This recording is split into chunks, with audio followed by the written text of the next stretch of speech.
3 novembre. Ézéchiel, chapitre 7, verset 1 à chapitre 9, verset 11. L'Éternel m'a adressé la parole et me dit, ô toi, fils d'homme, voici ce que déclare le Seigneur l'Éternel. Ô paix d'Israël, la fin est arrivée. Aux quatre extrémités de paix, c'est la fin. Oui, maintenant, c'est fini de toi, car je vais déchaîner contre toi ma colère, et je vais te juger pour ta conduite. Je te ferai peur toutes tes abominations. Je n'aurai pas pour toi un regard de pitié. Je serai sans merci. Je te rétribuerai pour ta conduite. Et de tes abominations, tous resteront coupables. Et vous reconnaîtrez que je suis l'Éternel. Voici ce que vous dites, le Seigneur l'Éternel. Un malheur, oui, un malheur sans pareil va survenir. La fin arrive. C'est vrai, et arrive la fin. C'est fini de toi. Le voilà qui arrive. La ruine vient pour toi, habitant de paix. Oui, les moments arrivent, les jours restent proches. Voici, sous les montagnes, c'est la consternation au lieu des cris de joyeux. Maintenant, s'entendez, moi, je vais déverser ma colère sur toi, et j'irai jusqu'au bout de toute mon corrose contre toi. Oui, je te jurerai pour ta conduite. Je te ferai peur toutes tes abominations. Je n'aurai pas pour toi un regard de pitié. Je serai sans merci. Je te rétribuerai pour ta conduite et de tes abominations. Tout restera coupable. Et vous reconnaîtrez que c'est moi, l'Éternel, qui vous aurai frappé. Voici les jours. Il arrive la ruine. Oui, elle se prépare. Et les bâtons qui va frapper fleurit. L'arrogance s'épanouit. La violence se dresse pour servir des bâtons à la méchanceté. Il ne restera rien, ni de ces peuples, de ces multitudes bruyantes, ni de toute son tumulte, ni de sa gloire. Les temps arrivent, les jours approchent, que celui qui achète ne se réjouisse pas, et que celui qui vend ne se désole pas. Que la colère plane sur toute cette multitude, parce que les vendeurs ne retrouvera pas ce qu'il avait vendu, même s'il demeurait un homme de vivant. En effet, la révélation concernant cette multitude ne sera jamais évoquée. À cause de ses fautes, aucun d'eux ne pourra sauver sa vie.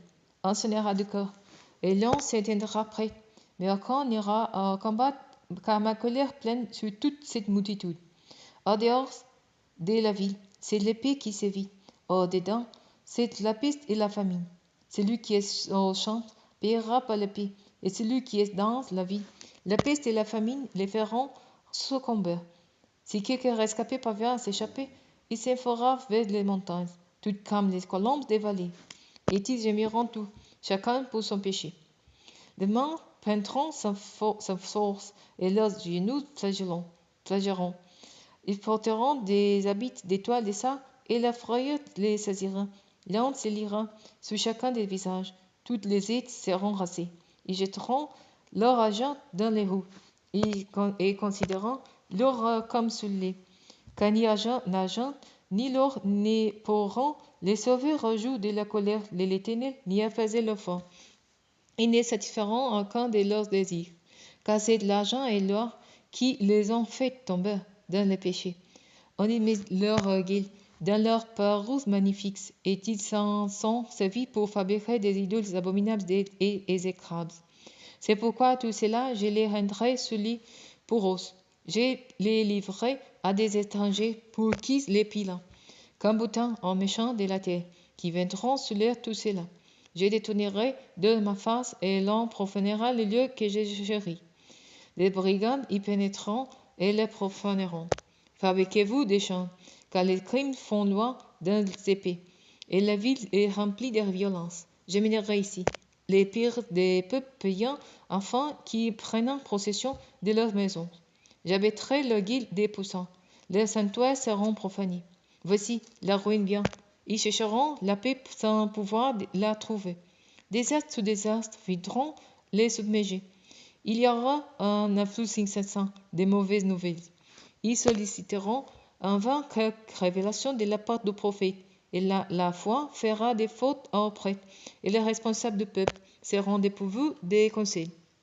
Les rois prendront le deuil, et les princes seront vêtus des habits des temps de malheur. Le peuple de paix aura les mains tremblantes. C'est d'après leur conduite que je les traiterai, et je les jugerai selon leurs propres règles, et ils reconnaîtront que je suis l'Éternel. Le 5e jour du 6e mois de la 6e année, j'étais assis chez moi, et les responsables du peuple de Juda étant assis devant moi. Soudain, la main du Seigneur l'Éternel tomba sur moi. J'ai regardé, j'ai vu un être qui ressemblait à un homme. En dessous de ce qui semblait être serein, c'était comme du feu, et au-dessous, il y avait comme l'éclat d'un métal. C'était tendu en forme de main et me saisit par un mèche de mes cheveux. L'Esprit me souleva, enrichit les tirs et me transporta dans une vision divine à Jérusalem, à l'entrée de la porte du pavé intérieur du temple. Celle-ci qui est tournée vers le nord, où s'y trouvait les statues de la provocation, celle qui provoque l'Éternel qui ne tolère aucun rival. Et voici que la gloire du Dieu d'Israël me partout là, exactement comme je l'avais vu dans la plaine.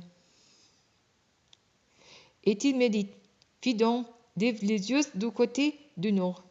Je levai les yeux du côté du nord, et voici qu'en nord de la porte de l'autel, cette statue de la provocation se dressait dans l'entrée, et me dit encore, fis donc, vois-tu ce qu'ils font? Regardez les pratiques si abominables que les Israélites commettent en ce lieu pour m'éloigner de mon sanctuaire. Mais tu verras encore d'autres abominations très graves.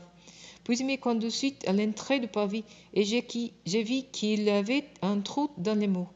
Et il me dit, fis donc, pète la muraille.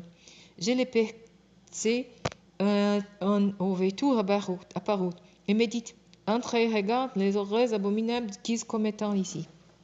J'entrai et j'ai regardé, et voici que j'ai vu dessiné sous la paroi tout autour, toutes sortes de représentations de reptiles et de bêtes répugnantes et toutes les idoles de la communauté d'Israël. 70 hommes responsables de la communauté d'Israël se tenant debout devant les idoles. Chacun d'eux avait un mince encensoir d'où s'élevait les parfums d'un nuage d'encens. Et Yazania, les filles de Saphan, se trouvait au milieu d'eux.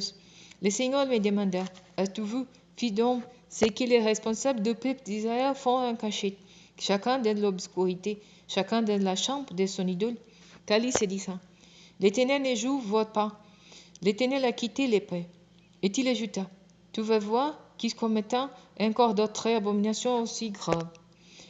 Il me mena à l'entrée de la porte du nord du temple de l'Éternel, et j'ai vu des femmes assises là, qui pleurent la mort du Dieu Tammuz. Et il me dit, as-tu vu, fille d'homme, tu verras encore d'autres abominations plus graves que celles-ci. Il m'entraîna vers le pavé intérieur du temple de l'Éternel, et voici qu'à l'entrée de ce temple de l'Éternel, entre les portiques et l'autel, j'aperçus environ 25 hommes qui avaient les dos tournés en sanctuaire et se tenant face à l'Orient. Ils se prosternaient en direction de l'Orient pour adorer le soleil. Il me demanda, as-tu vu, fils d'homme, la communauté de Juda estime-t-il donc qu'il n'est pas suffisant de commettre toutes ces abominations ensuite ils se livrent en ce lieu? Faut-il encore qu'ils remplissent l'épée de leurs actes de violence et qu'ils reviennent sans se mériter?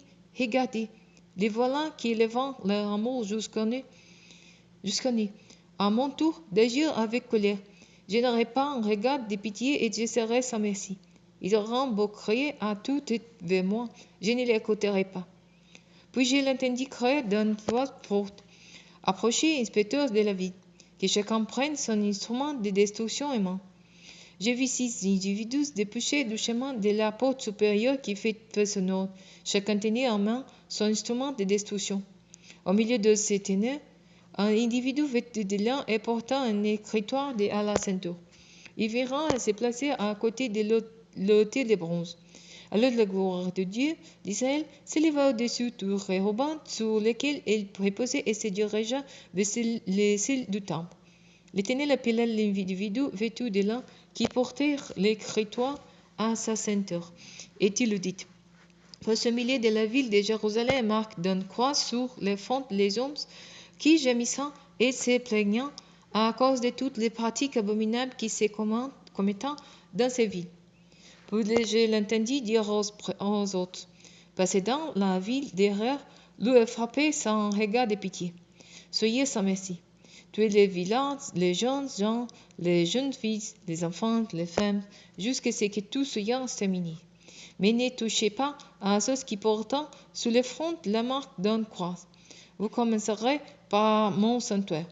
Ils commenceront donc par les responsables du peuple qui se tenaient devant le temple. Puis il leur ordonna: rendez le temple impur et remplissez ses pavis de morts. Allez. Ils partiront et frapperont dans la ville. Pendant qu'ils frappaient, comme je restais sur place, j'ai tombé sur ma face et je m'écriai: Ah, Seigneur, éternel, indéchaînant, ainsi ta colère sur Jérusalem. Vas-tu exterminer tout ce qui reste d'Israël? Il me répondit: Le péché des royaumes d'Israël et de Juda est excessivement grave. L'épée est remplie de sang et la vie est pleine de justice. Les gens disent: L'Éternel a quitté les épées. L'Éternel ne voit rien. Eh bien, je n'aurai aucun regard de pitié et je serai sans merci. Je ferai retomber sur eux ce qui mérite leur conduite. À ce moment, l'individu vêtu de lin blanc qui portait un électroir à la ceinture vint faire son rapport et dit: Je fais ce que tu m'as commandé.